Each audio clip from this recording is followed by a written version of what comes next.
entend ma mère qui appelle à l'aide. J'ai ce sentiment qui est profond, qu'il est en train de la tuer. Je pense qu'à partir de ce moment-là, la peur, elle s'installe vraiment. Ma maman, elle a été victime de violences conjugales durant mon enfance. J'ai été donc enfant co-victime avec ma sœur. Avant la rencontre, ma mère venait d'arriver en France. Après quelques années en France et après ma naissance, mes parents divorcent. Elle s'est retrouvée très rapidement dans une précarité financière. Tout change à partir de cette rencontre, donc ma maman avec son nouveau compagnon. Quand il arrive dans notre vie, on a ce sentiment que tout est beau. Quand je le rencontre, j'ai 3-4 ans et je suis très petite. Et pourtant, j'ai cette image, je vois la porte, lui et son petit garçon. Et ma mère rayonne en fait. J'ai l'impression de la voir voilà, heureuse. On part en vacances, il est gentil. En tout cas, c'est la première impression qu'on a de lui. Après quelques années, ils emménagent ensemble, donc on déménage chez lui. Et c'est à partir de là, moi j'en suis pas encore consciente, mais on tombe petit à petit dans son piège. Le moment vraiment où je pense que je perds mon innocence, c'est la première fois où on appelle la police. Parce que la porte est fermée, parce qu'on entend de l'autre côté des bruits sourds et on entend ma mère qui appelle à l'aide.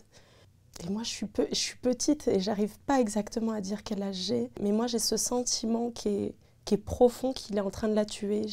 On n'a absolument aucun contrôle, en fait, à ce moment-là, parce qu'on est enfant, parce que la porte est fermée, parce qu'on ne sait absolument pas quoi faire, et donc on a ce réflexe d'appeler la police.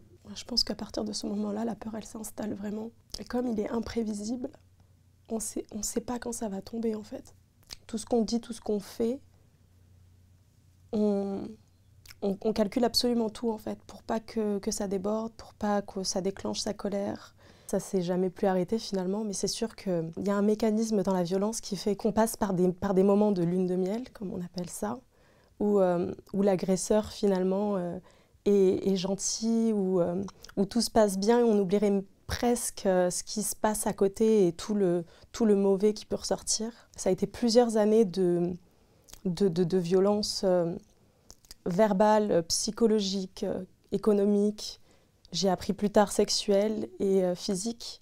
Son alcoolisme aggrave vraiment la situation. C'est vraiment ce qui déclenche les plus grandes violences, même si forcément il n'y avait pas que ça et on n'avait pas besoin de l'alcool pour ça. Quand il ne rentrait pas à l'heure, on savait forcément qu'il était sorti et donc on ne savait pas comment il allait rentrer. Et donc il y avait toujours ces nuits finalement où on attendait son retour et où on veillait à ce que maman aille bien quand il arrive, qu'on n'entende pas trop de bruit, que ça ne dégénère pas. Déjà très jeune, j'ai cette volonté de la protéger. Alors j'ai cette chance d'avoir ma sœur qui finalement le fait beaucoup à ma place, parce qu'elle est plus grande, qu'elle comprend un peu mieux les choses. Mais on a déjà ce truc de relais où ce soir, attends, tu dors pas, tu attends qu'il rentre. Voilà, on se relaie un peu sur celle qui doit être attentive et être présente finalement. Le moment où ma sœur, elle part de la maison, j'ai cette peur et cette culpabilité de me dire si je suis pas là, qu'est-ce qui peut arriver?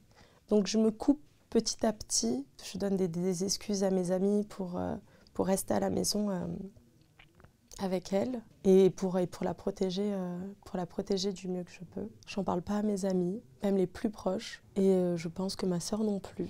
Et j'ai pas vraiment de raison parce que personne ne m'a dit n'en parle pas, mais je le fais pas. Il y a eu cette ultime violence. Ça marquait vraiment la fin de ces années de souffrance. Il est parti, il a fui, et on était enfin en sécurité, on avait notre logement, et on était sauvés en fait. La sortie des violences, c'est un moment fabuleux. Notre premier Noël en sécurité, il est extraordinaire. On revit, on a notre chez nous, notre petit espace. J'ai ma chambre, mais je peux aller dans le salon et ne plus craindre. Ce que j'ai absolument pas voulu faire, c'est culpabiliser ma maman. Je ne lui ai absolument pas posé la question du pourquoi tu es restée. Faut arrêter de culpabiliser les victimes, faut condamner les coupables.